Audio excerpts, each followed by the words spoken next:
Welcome back to the Inner Harbor in Baltimore, the streets of Baltimore. They built a race course here. We've had Firestone Indy Lights complete their event, and we're getting set for the main event. The IZOD IndyCar Series is coming up here in just about an hour or so. Thanks so much for joining us here in our Versus set with the Inner Harbor as a backdrop right behind us. Well, last week, Simona Di Silvestro's sometimes trying season took a new twist. She was on fire in practice at Indy, missed the Iowa race after a crash at Milwaukee, and she missed last week's event entirely at Infineon Raceway because she was not allowed to re-enter the country by customs agents after a quick visit to her home in Switzerland. After about a one-week delay, Simona is back and is with Lindy Thaxton. And she's been able to laugh it off about the big red access denied stamp on your passport now. Got a lot of frequent flyer miles, but I mean, come on, how frustrated were you? It was, just especially after the year we've been having, it's just been really tough. And then, when you're finally ready to be really good in the race car, something like that happens. But, I'm happy to be here in Baltimore. It's kind of our home Grand Prix with our sponsor, Nuclear Clean Energy and Entergy and Arriva. So it's fun to be here, but kind of sad to have missed Sonoma. Turn one looks like it can be pretty tricky. Based on where you're starting, 10th, how do you play that? Yeah, it's going to be tricky. This morning I kind of got stuck there because two people crashed in front of me. So, it's going to be, I think everybody's going to be pretty careful. So I think we're all going to try to give each other a little bit of room. But at the end of the day, you're just going to try to go through it. It's going to be tight. I think there's going to be a couple of yellows, but I think it's going to make an exciting race. You've been happy with your car, except on the reds, and that's the only changes your crew made overnight. You were not able to test that in this morning's warm-up. You nervous? You're starting on them. Yeah, definitely. Yes, the car is pretty good on blacks, but on reds we struggled a bit and made some changes overnight.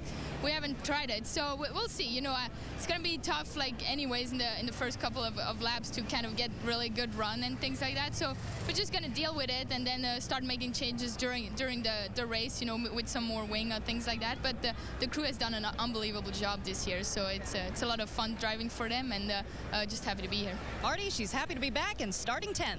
Well, Lindy, speaking of being back, look who we have back at the track. Justin Wilson, is fantastic to see you here this weekend. Other than this get-up you have to wear, how do you feel?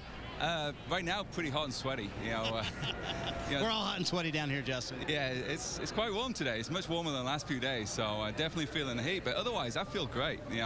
My back's healing well, get less and less.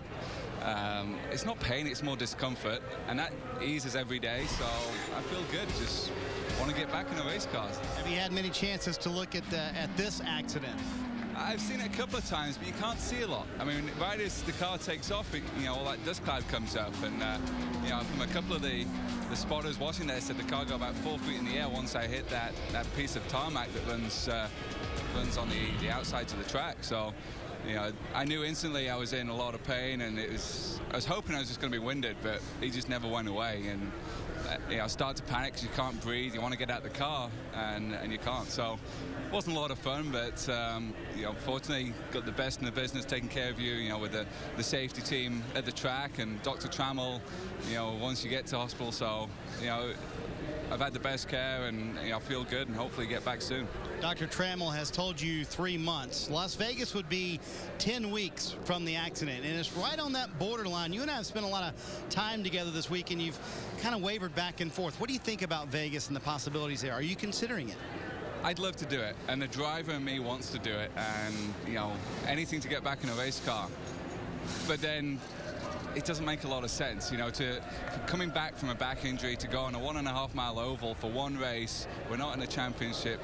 It just doesn't make a lot of sense. It's better to take that time and make sure that we hit the off-season, full fitness, get ready for the new car and try and get testing rather than risking it. If I back it in the wall, a couple of weeks early from a recovery, then the chances of doing more damage are much worse. So, yeah, I'm split. I want to, but I know I shouldn't. Yeah, likely we will not see him for the rest of this year, but I did talk to him earlier. He said, you will see me next year, just don't know where yet, Kevin. We'll have to keep our eye out on that one. All right, thank you, Marty. There's a good look at pit lane and the challenging entry to pit lane. And coming up in just a moment, we'll see the Honda pace car out in track, and look who's in there. It's Jan Beekes and Wally Dallenbach. They'll teach us this new course coming up in a moment.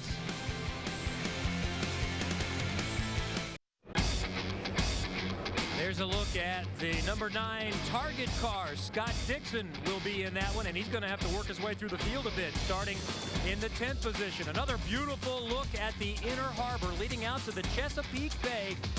And the crowd has been here all weekend. A huge crowd. Friday, Saturday, we're expecting a capacity crowd of 75,000 on hand here today for the inaugural Baltimore Grand Prix.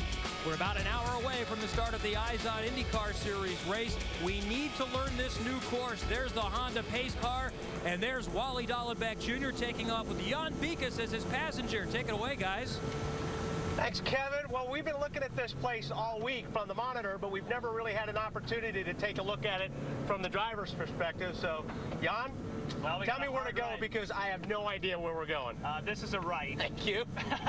And it's about 60 miles an hour in an IndyCar. Not a bad job there for the beginning of Wally's world. But we also got to keep an eye behind us, Wally, because I understand a two-seater might be behind us with Colin Powell as a passenger. Now, here's a place you can unwind, but then bring it back, because I'm convinced that somebody's going to take too much road there in turn 9, and they're going to just rub that wall. Now, how fast are we through here? Are we hauling through here? Tell me where the next corner's coming up. Well, we're not hauling, but the Indy cars will do 140 miles an hour right here, and then Wally, you're going to get on the brakes straight and then a hard right. This is going to take us on Pratt Street. All right, now we can gas it, and the next thing you're going to see is big, huge curves, and we got to negotiate this. All right, here we go. Sorry, I wasn't quite sure how to get through here. There you go. You got it. Yeah. Next time I want to feel some curves. Okay, I'll do better next time, Bob. Now, this is where I think we're going to see a lot of problems here. This is a really fast, down in this turn 1, it's really bumpy, and I think we're going to see guys crawling on top of each other because it's real easy to lock up your brakes here. Look at all the rubber right here. All right, let's see if we can actually make it. Oh, yeah, there's some brake. Quicker than I thought. Brake lockup. I was looking at the other way, the escape route. Very nice. Okay, turn 2 is there's a nice flowing corner. Keep on, you can gas it, just go for it. Thank you. Yeah, but now we get down here to turn number 3. This is a 180-degree hairpin, slowest corner on the racetrack, 30. So we definitely need to whoa it down for this one. And uh-oh, I think we're in early. Oh, I don't know where to go. Here we go. Oh, sorry. That wasn't good. That wasn't good. Left-hander? And the timing line is just after this for qualifying and practice. Now, we've been told there's some people up here on course. There we go. Yeah, we'll be a little careful here. Tell you what, this is a busy racetrack, but it's so smooth where they paved it here. It is so smooth. I mean, it's just like the highway. But boy, when you get on that concrete, it's really, really rough there. But this pavement is awesome. If we just take our way, just kind of weave past the Hamacho safety team, I think they're going to let us go again. And now you'll know where you're going. Not really. I'm going to need some more help, please. Lots of grip in the asphalt section. The drivers are saying it's a completely different racetrack. You've got the asphalt with lots of grip, and then we hit that concrete, bumpy and slick. So they're going to let us go again. Here we go. Pits over to the right. Very nice. You know, Rutherford was a little bit nervous when he got out of this car and handed it over to us. Did you notice that? Oh, yeah. Now we got turn 9 coming up here, which is fairly tight. This is the one that has the wall out that comes back to you. I'm not looking at the speedometer, so I don't know what the top speed is on this thing. Oh, I can check that for you. Thank you. I'll be your data guy. Now, this is a fast sweeping chicane. You're doing so. Oh, stay on it. Okay, sorry. Yeah, we can do it. I just don't quite trust you as my navigator yet. Oh, come on. Okay, you're going to have a hard braking here just before Pratt Street. Okay, we got up to about 85 there. Not bad. Okay, on the power. Now, this time, I want to feel some curve. Okay, get to the chicane. Right. Show me. Pow, pow, pow. Here we are. Here we go. All right. Curves. We'll get the curves on the X. Yeah, we'll get them on the end. There you go. Oh, yeah. Hit the other one. Yeehaw. And we didn't tear anything up yet. This is going to be a fun race today. I'm looking forward to it.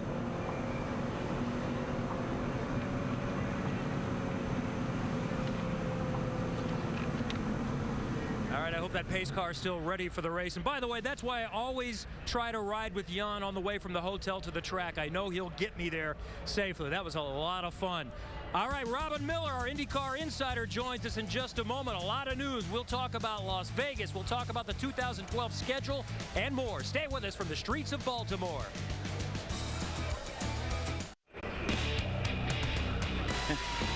Fans have been here all this weekend. A little break between Firestone Indy Lights and the Eyes on IndyCar Series. The grandstands are full. And there's a great look at Oriole Park at Camden Yards. And there's a very busy pit road. And we'll be ready to go racing in just under an hour.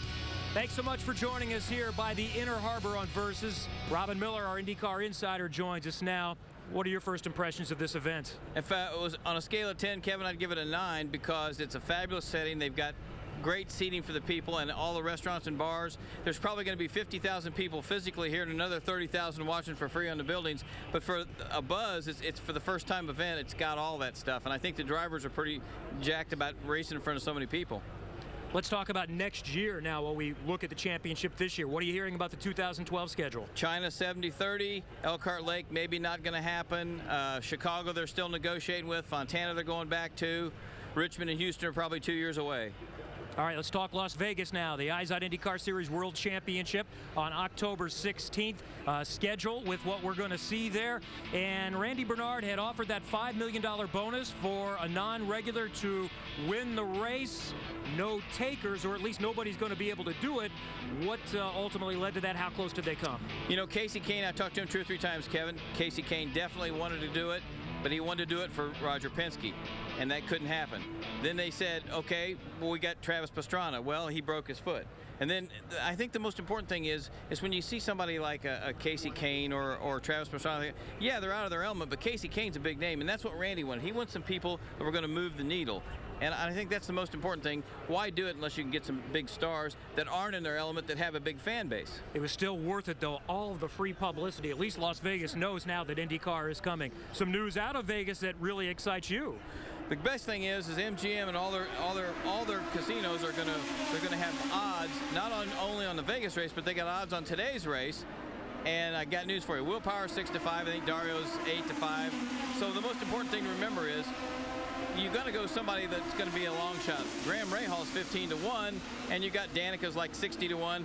If there's as much carnage as we think there's going to be, she might be worth putting $10 down on. But the most important thing to remember is you got to get that race on the. If it's on the sports book in Vegas, guys might want to bet on it because you got football and horse racing. There's never hardly IndyCar racing, so MGM's going to finally take this thing to another level and say, okay, you want to bet on an IndyCar race? We're going to show it to you. By the way, if you stay at one of the MGM Resorts properties, 2 free tickets. And also, if you've been to a race this year, you have the ability to get 2 free tickets as well. So we're looking forward to a fantastic finish to the season with the Eyes on IndyCar Series World Championship. New engines, competition next year. A lot of things still happening there. What are you hearing? Well, I think we were all pretty thinking, well, Dan Weldon's going to end up with Andretti because he's the GoDaddy. That GoDaddy wants a big star. He's the next Andretti driver. Well, I got news for you. I don't think that's going to happen, Kevin. I think Dan Weldon's a Honda guy, and I think Honda's going to do everything they can to keep him in the Honda family. Now, is Brian Herter going to have a team? He's trying, and if he happens to have his team, he wants Dan Weldon to drive. They had a meeting with Honda today. They all came out of the bus looking pretty happy, so that's probably going to happen. But Dan Weldon, if there was going to be a statue of somebody in the Honda factory, it would be Dan Weldon because he won the first race at Montague. And also, they had a test on Thursday at the Indianapolis Motor Speedway on the road course. I hear that went well. Thursday, Friday, 400 miles, no problem. So that's a good start. Sebring is coming up next. They'll test there at the end of next week, and maybe we'll see it on the oval at Indianapolis by the end of September. Thanks to Robin Miller. A grid run is coming up in a little bit, so stay with us for that. There's a look at the pole-sitting car, the 12 of Will Power, 25 back in the championship chase from Dario Franchitti. There's some Dario fans. Plenty of fans are here today as we get set. IndyCar Central, presented by Verizon, is coming up from the streets of Baltimore. Downtown Baltimore, Maryland, and one of the most recognizable venues in all of sports, Oriole Park at Camden Yards. Hi, everyone. I'm Bob Jenkins, and as you can see behind me, the stands are empty. The Orioles are out of town, but there are lots of fans on the outside, and they're here to see the world's fastest drivers. Never has this city seen anything like they are about to see. Drivers competing on city streets at over 160 miles an hour. Welcome to the inaugural Baltimore Grand Prix, and for a closer look at the venue itself, here's Jan Bigas. And Bob, you start a lap here in Baltimore on Pratt Street. Pratt Street, this straightaway is over a half-mile long, so you'll be flying by the time you come down to turn number 1. And you can see plenty of room. On starts and restarts, maybe 2, 3, 4 wide. But then you have the problem here in turn number 1. When you're 4 wide, you need to get down to a single racing line to slice through here. Sure, there's enough room for 1 or 2 cars, but there's one preferred line. Look for bottlenecks in turn 1. Lindy? Of course, when designing a course here in Baltimore, you want to include the inner harbor. And as the drivers come down Light Street here, that's exactly what they have on their left. And then they hit turn 3, a 180-degree hairpin, another good passing zone. Wally? Conway Street is just to the right of the TV compound. Off the Light Street, it's a slight uphill along Conway with Camden Yards in its sights. There's a series of 3 tight turns at the end of Conway that could be tricky. One small mistake, you could be in the barrier, Marty. Back to you where it's sunny. Well, Wally, once you're done negotiating the course, you have to negotiate pit road, and it's one of the coolest all year long. The wall behind me we just showed is the right field fence at Camden Yards where the Baltimore Orioles play. But pit road is very challenging. It's a hard left-hand hairpin to get onto pit road, some of the smallest pit stalls we have all year long. But the exit could prove to be the most interesting point all day long. It's a hard right-hander and a very quick merge into traffic. That could play a factor in the race. Once you leave pit road, you pass Camden Yards on 3 sides on your right, and the drivers will pass where the Ravens play football on their left before a beautiful drive through downtown Baltimore. And the one thing, Kevin, all the drivers say, the way out, very beautiful and way cool. All right, thank you, Marty, and welcome to IndyCar Central, presented by Verizon on Versus. A look at Baltimore's inner harbor. It leads out to the Chesapeake Bay, and we are excited about what we're going to see coming up in about 45 minutes. Our stage is right here in front of the inner harbor. The racetrack is right in front of us, and it looks like it's going to be a good day. It's an interesting and very challenging racetrack as well, and it is packed with fans. Here on our stage, we welcome Sebastian Bourdais with Dale Coyne Racing in the Boy Scouts of America car. He's going to start a season best 5th today, and it's been a good run for you. 6th, a finishing place in 3 of the last 4, 9th in the other. It's obviously coming together. What's been the difference lately?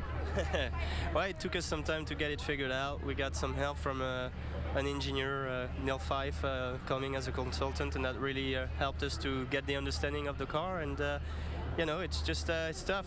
That's it. Really, the field is pretty dense, and you got to get all your stuff together. You've always been great on temporary street courses. What's the key in those kind of situations? Why have you excelled there? What do you need to do?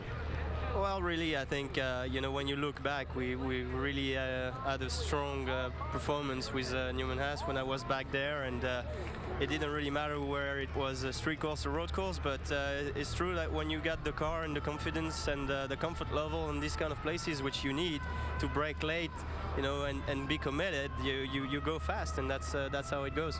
You knew coming into this season it was going to be a work in progress. You didn't really expect to be able to compete for wins early, and unfortunately you did not. But since you came back from Europe after Indianapolis, you've been running at the front. Has this gone well enough to make you think, I want to do this full time next year and do the ovals as well? I don't really think I need, you know, I needed that to make up my mind.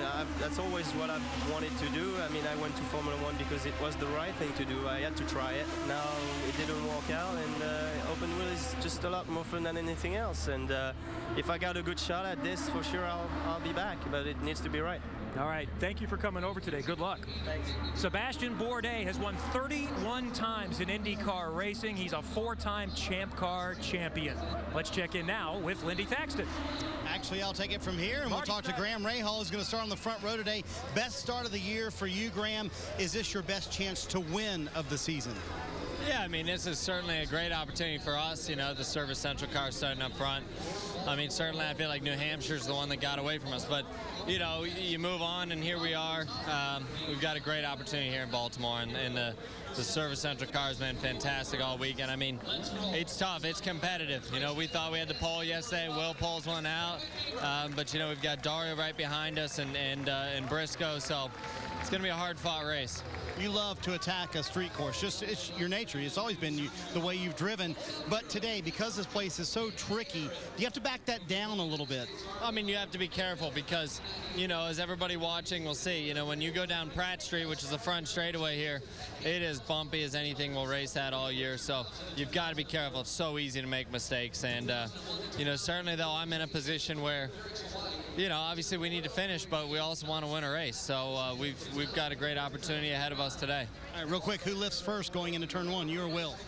Well, I'm on the good side of the track. He picked the inside, but I'm where everybody else has run all weekend. So I'm going to drive him in there as deep as I can, and we'll see what happens. We will start drivers left when we take the green flag. Let's head over to Lindy Thaxton. Ryan Hunter-Ray is starting 6th, and you said yesterday that's as good as it was going to get. You made changes overnight with the yellows in the morning warm-up. Couldn't really try them. Are you nervous? Boy, if that morning warm-up was any indication of what we have coming this afternoon, it's going to be an interesting one.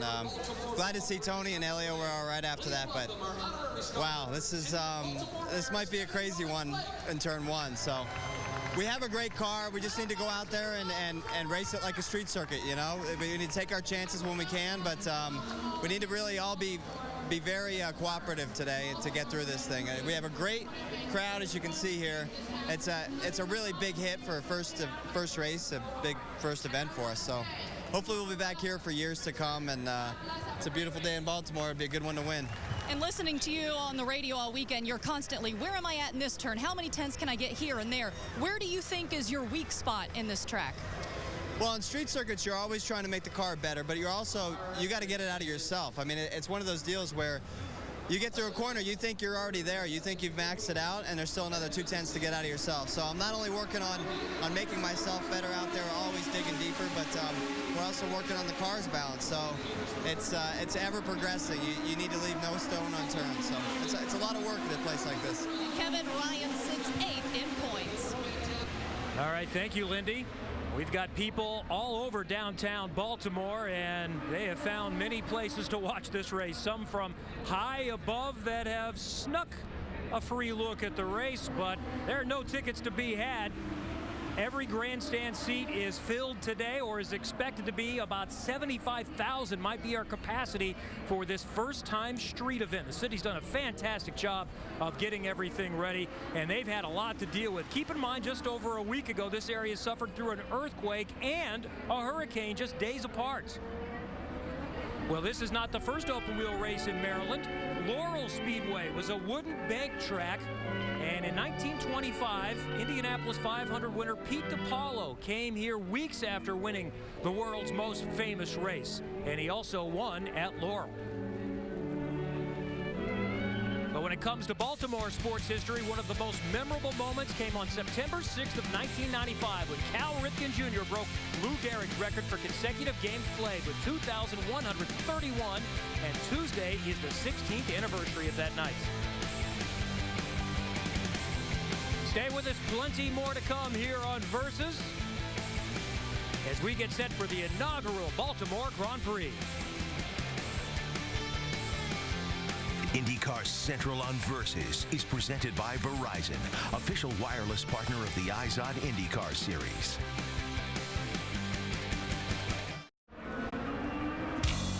Another look at the inner harbor of Baltimore, literally yards away from this temporary street course. Down the streets of Baltimore, the inaugural Baltimore Grand Prix for the Eyes on IndyCar series. And fans have been piling in here all weekend, including at the Eyes on Fan Village, which is right beyond right field of Camden Yards. There's been plenty to do.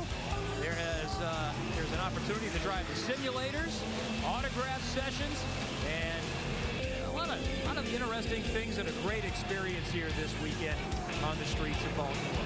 Well, last week at Infineon Raceway near San Francisco, Will Power came into the weekend after chipping into Dario Franchitti's championship lead at New Hampshire. But there was still a considerable gap, so he needed a win and some help from his teammates, who are also trying to get to victory lane, or at least hold off the Ganassis for their teammates.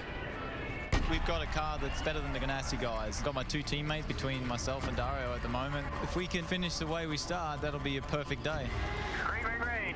We are underway at Sonoma. I think there's a lot of cooperation between teammates on that start. Power has a 1.3-second advantage on Elio and has about a 2.5-second advantage on his other teammate, Ryan Briscoe. You're the fastest car on the track. Castroneves looking for a win. He has not won yet this season. Will Power, leader of the race, in for his first pit stop. Up further pit road is Dario Franchitti. You see him come to a stop. Here comes Will Power exiting pit lane. Elio's coming.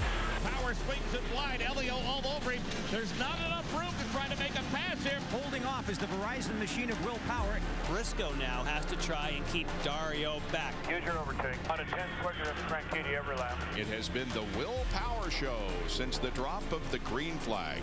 Full course yellow, turn 9. Castroneves is around two teammates.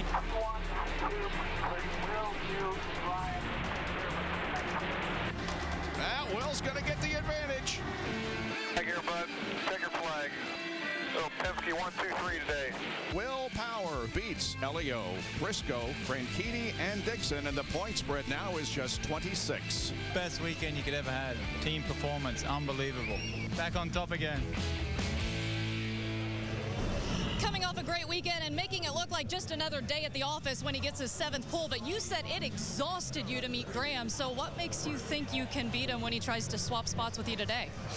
I don't know. I mean, it's going to be about strategy, I think. Very tough to pass around here. It's a fantastic track, very technical, great fun in qualifying, but you know, I think that you'll see some cars go off strategy, pit early, and then if there's a yellow, they'll cycle to the front and game on.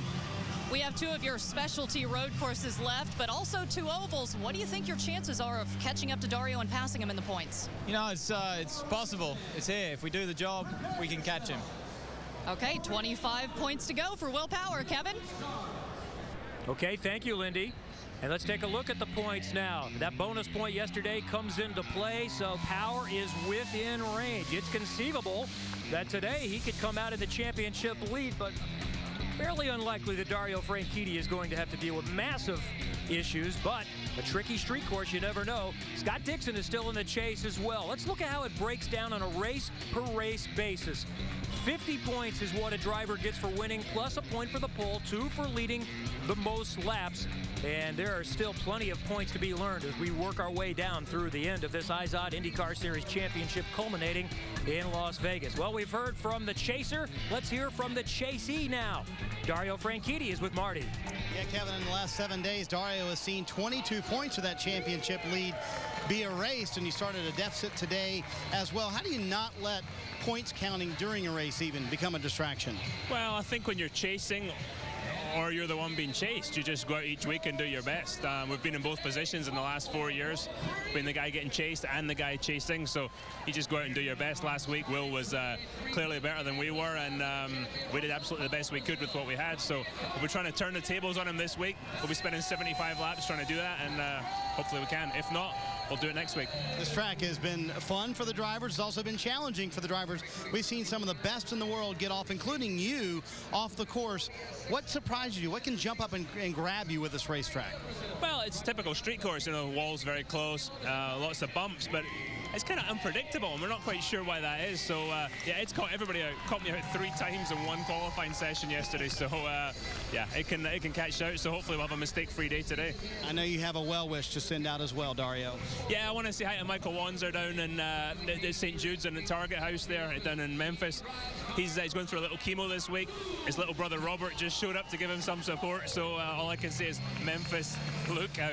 There you go. He's the son of one of the team members for these guys. They went to visit him 2 weeks ago. Still thinking about him today, Kevin. All right, thank you, Marty. And by the way, Dario Franchitti's next win will be his 31st, tying him with Sebastian Bourdais and Paul Tracy for 7th on the all-time list.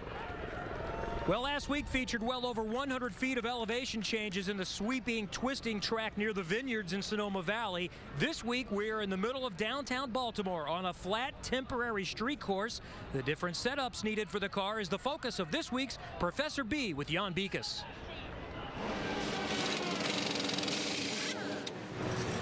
Last week in Sonoma, the cars ran maximum downforce because of the high-speed corners. Well, this weekend in Baltimore, they're still on maximum downforce, but for a completely different reason. On a bumpy street circuit, you want max downforce to help stability of braking. But that's where the similarity from last week ends. Because of the bumpy surface and one-wheel bumps that you have on a street course, you want softer springs, and you want to disconnect oftentimes your anti-roll bar. An anti-roll bar keeps the car from rolling by essentially attaching the two side suspensions together. Well, on one-wheel bumps, that's not what you want. So when you remove that, yes, it's more compliant, but you remove the ability of the driver to make changes in the cockpit throughout the race. If you were to disconnect your front anti-roll bar, yes, you would want to do the same at the rear. Here's the mounting location, and yes, it has been removed. The idea, the car rolls from side to side. You wouldn't want these two connected to lift up that inside tire and then lose traction. Everything on a street course setup is always give and take. And for 7 years, the engineers have been trying to perfect the ideal setup for a Dallara on a street circuit. Well, guess what? Today is the very last time that these cars will ever run on a street circuit. You better get it right. All right, thank you, Jan. And don't forget, you can catch Jan after today's race with the Verizon post-race report. Just download IndyCar Mobile, only from Verizon, and text INDY, I-N-D-Y, to 3406. Well, we visited with Justin Wilson a little while ago. Unfortunately, he's not going to be able to be in the car today or likely the rest of the season. But there's Giorgio Pontano, filled in very nicely last weekend at Infineon. He was running 6th going into the final turn before he was penalized for blocking, moved back to 17th. Let's meet him. I'm Giorgio Pantano, and this is me. I'm Cat. At the moment, I live in Italy. The place is called Dolo, but it's close to Venice. I like USA. I like the place, I like the people, I like everyone. And probably what I miss is just pasta and espresso. These are two things I miss. You know me, I'm a driver, but on the real life, I don't like to play golf. I can take Graham on the golf course. I can take him also on the track. I mean, I started when I was 7 years old. We started racing go-kart, and then from there, we just grow up. Then Weldon beat me on 1997. He won the race, and I was second in the European Championship. I hope to see you very soon in IndyCar and beat him in IndyCar. I think that fourth one is mine. Welcome back to Baltimore, the Inner Harbor here as we get set for the inaugural Baltimore Grand Prix. Here's a look at Tony Kanaan, and he has been busy this morning. His team has been very busy. The morning warm-up was eventful and in an unfortunate way, and this is scary. This morning, just a few minutes into the morning warm-up, watch Kanaan in the green and yellow car launch over the top of his friend Helio Castroneves. Helio got out of the car, immediately ran to check on Castroneves, to check on Kanaan. That's the onboard from Helio, and here one more look. The brakes failed. 170 to 180 miles an hour. Castroneves and Kanaan have been friends since they were children growing up in Brazil. Marty Snyder had a chance to speak with both of them earlier this morning. I lost my brakes. I mean, it was just scary. If it wasn't for Helio there, I was probably going to be hurt. So he saved my life. And, funny enough, a good friend, and I feel bad for them. I went to apologize to Roger, Tim Cindric, because those kind of things should not happen. A race car should never lose its brakes. So we're going to figure out what happened, but losing my brakes at 190 miles an hour in the end of the straight, it wasn't fun, I can tell you that. I just saw a car flying by me, and it was very scary because the way he hit and landed, it was not a very good position, and I noticed it was Tony, so I ran to make sure that he was okay because he didn't move when he landed. So I was very concerned. But when I got there, he's like, sorry, I'm sorry. I said, no, I came here just to ask if it's okay. And he said he lost his brakes. So to be honest, I'm glad I was there because make a little softer his impact, because it would be really bad when you lose the brakes in that corner. That happened about 8:45 this morning, so both teams, there's the KV crew putting together the backup car to get ready for this race, and also Team Penske thrashing as well for a car, and they are nearly ready to go. Let's hear now with Lindy. And what a couple of hours for Tony Kanaan and this entire team. You take the good parts off your car, put them onto EJ Vizo's backup car, which was set up for an oval. You've had to do all this and test all the equipment to make sure it's working before you get out here. But where are you at mentally with all of this? Ready to go. I mean, I think the guys did a great job putting the car back together. Obviously, we created our own problems this morning, so can't thank Elio enough for being there. I feel really bad for him right now that by the rules, because he changed to the backup car as well. He's starting right behind me, which I'm going to give him that position at least on the start, and then I'm ready to go, Lindsay. That's part of our job. I mean, you need to erase and turn the page. You know, try not to think about it. Any update as to what happened with the brake issue? It's been a mechanical failure. We don't know yet. We're going to investigate, but definitely it was something that we've done wrong. We haven't had time to investigate yet, just because we're trying to rebuild another car, but by tomorrow for sure we'll know what happened. We know you as an aggressive driver that loves to pass. Brian Barnhart said the people in the back need to be prepared to pretty much come to a stop as this starts. You going to do that? Yes, I think here, especially the way turn one is, I don't think you're going to, if you try to be brave, you probably don't make to turn one. So I don't think we need any more tear equipment today, so I'll try to take it easy and then try to pass them later on. Tony Kanaan starting second to last, but letting his buddy Elio get in front of him. Thank you, Lindy. And both are ready, and there's a look at the three cars starting in the back next to Tony Kanaan as well, trying to work their way through the front of the field. All right, coming up in just a moment, the grid run with Robin Miller getting set for the inaugural IndyCar event on the streets of Baltimore on Versus. It's time to go racing in 2011. Dario Franchitti is the early leader. Give the Scotsman the 27th win of his career. The battle up front here at Barber Motorsports Park gets closer and closer. Will Power goes to victory lane. Conway has taken the lead from Ryan Briscoe. Back from a devastating crash last year at the Indianapolis 500, Mike Conway wins his first Eyes on IndyCar Series event. When it comes to racing on the street and road courses, you simply cannot beat power. Will Power wins at the Itaipava Sao Paulo Indy 300. He survived a wild afternoon of crashing, and Dario Franchitti is the winner. Will Power wins at Edmonton. Franchitti runs third behind Castro Neves. Dario Franchitti opens the bottom of the racetrack, and Scott Dixon just kind of shoves him out of the way. Wow. Scott Dixon wins the Honda Indy 200. Good job, man. Will's going to get the advantage. Checker flag. Great job, guys. Oh, Penske 1, 2, 3 today. Will Power has dominated again at Infineon.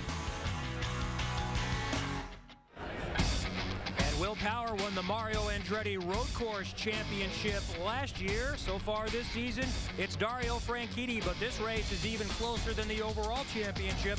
Just 6 markers separate Franchitti and Power, and Oriol Servia in the top 5. He's in the top 5 in the overall standings as well.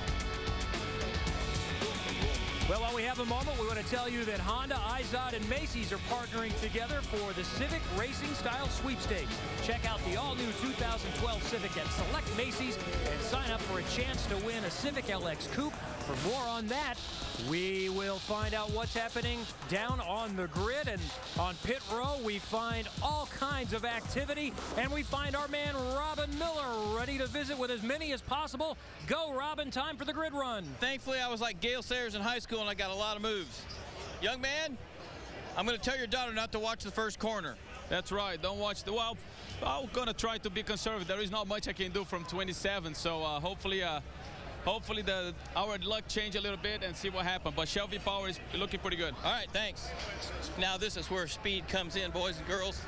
I'm going to come by through here. Ed Carpenter gave me some strategy tips earlier. Tony George and Ed Carpenter. What's your strategy, kid? Just keep it clean today. Second gear going into one, or first? Come to a stop. It'll be first for sure. All right, thanks. All right, that was Tony George. He didn't say hi to me. I'm a little hurt, but I'll be okay. Let's see. Where's Miss Danica? Hey, kid, this is going to be like a stock car race, rubbing and gouging, and you're going to get used to that, so what do you think? Well, I'm sorry. Let me prepare myself. I didn't realize You were don't gonna have be to here. prepare yourself. It's the grid run. I think rubbing is bad in IndyCar. I think I need to forget those things, and I need to keep these beautiful side pods all clean. I think if you finish... And I think I need to not own a corner. Okay, but if you finish, you'll probably finish in the top 5, don't you think? Based on the lights race, I think so. All right, thanks, kid. All right, I think she's going to NASCAR, but she never tells me stuff. Oh, here's who I'm looking for, Marco. Okay, kid, we keep meeting back here in the back, except when you win Iowa. What's your strategy? Get to the front, man. We're hoping that there's going to be a little bit of carnage. But you don't want to start it? Of course not, no. All right. See you, kid. All right. Oh, sorry. I ran into somebody. Oh, my God, I just got stomped on by my camera guy. I'm hurrying. There's Anna. Where's little Anna? Oh, none of these drivers are here. Where is my boy? Tags. Tags and Sam Smith. Hello, young man. Everybody's got a different strategy. What's yours? I'm not going to tell you. Well, we're not going to tell you. But we have the best people in the business, behind the pit wall, so we should be okay. I was looking for your wife. I didn't really want to talk to you, and there she is, the prettiest woman in motorsports. You guys missed her. All right, where's my boy Schechter? I got to find my boy Schechter. Schechter's the guy that's going to put on a show here at the start. All right. I'm getting up here. I don't really care.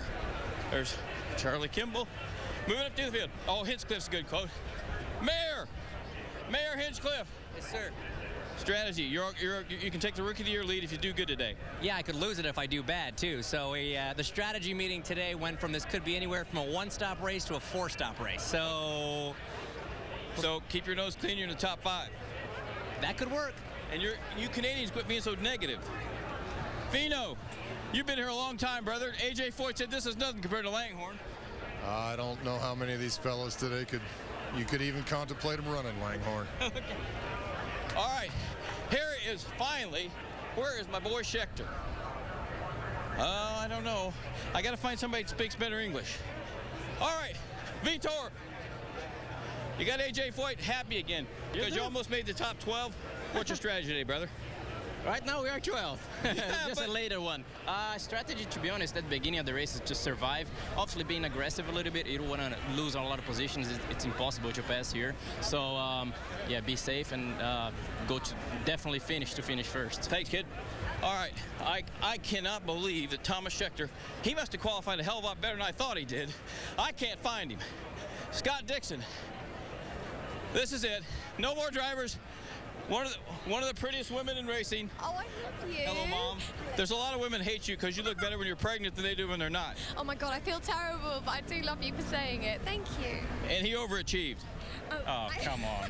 Oh, son, you're so lucky to have somebody like this. You can't say that in front of him. Personality. He has a great personality. You've loosened him up. All right, we got to go to break. I got to get the oxygen tank. When you come back, we're going to keep telling you how good this race is going to be. And I think I might faint here in about 20 seconds.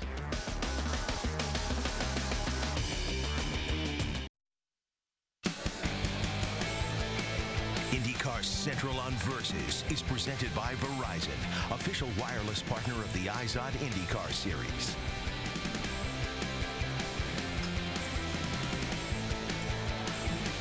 Welcome back to Baltimore. We get closer and closer to the start of today's race. I'm Bob Jenkins along with my booth mates, Jan Vikas and Wally Dallenbach. The last 2 races we've had have been on natural terrain road courses, Mid-Ohio and Sonoma. But this track will require a whole different line of thinking and driving, Wally. I love street court racing. You have to attack this place so hard. And this is one of those places where you're going to see a lot of mistakes. You go to a place like Sonoma, you get in a rhythm, you get in a groove, you don't see many mistakes. But Jan, at this place, it's bumpy. You have to just jab and stab. We're going to see a lot of problems, especially in turn 1, because it's very bumpy, heartbreaking. We're going to see guys locking tires up and collecting each other. And I think when you talk about those mistakes, this is the kind of race that championship contenders are very nervous about. Think about what happened in this morning's warm-up. Mechanical failure for Tony Kanaan flying over another car. Even had people coming in and blocking the track completely. If you're a championship contender, you're nervous right now. But if you're someone back in the pack, if you're a dark horse, this is the kind of race you love. An incredibly scary crash, but hopefully there will be no more of that kind of crashing as we get into today's race. And we are just about ready for it. We go down trackside for the opening ceremonies just before the start of the Baltimore Grand Prix. Race fans, now presenting our nation's colors. The color guard of the National Park Service, Fort McHenry National Monument, and historic shrine, along with the midshipmen from the U.S. Naval Academy.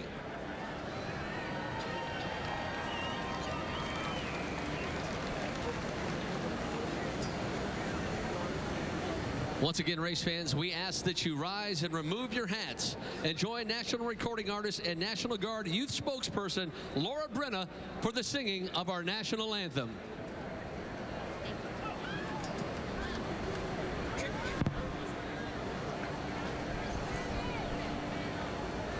Oh, say, can you see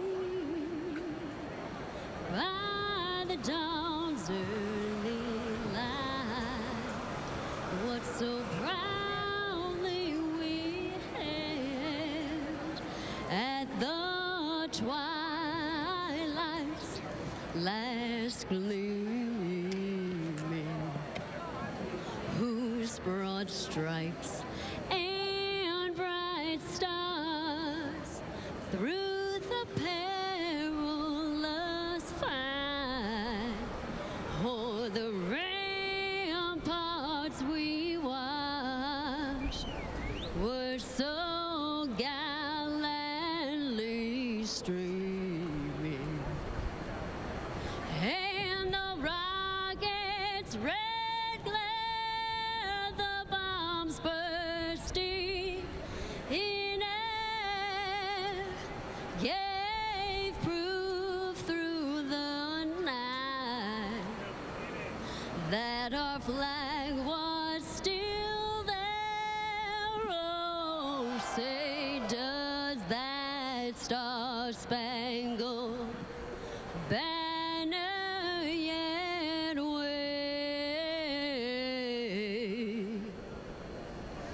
o'er the land of the free and the home of the brave, the brave, the brave.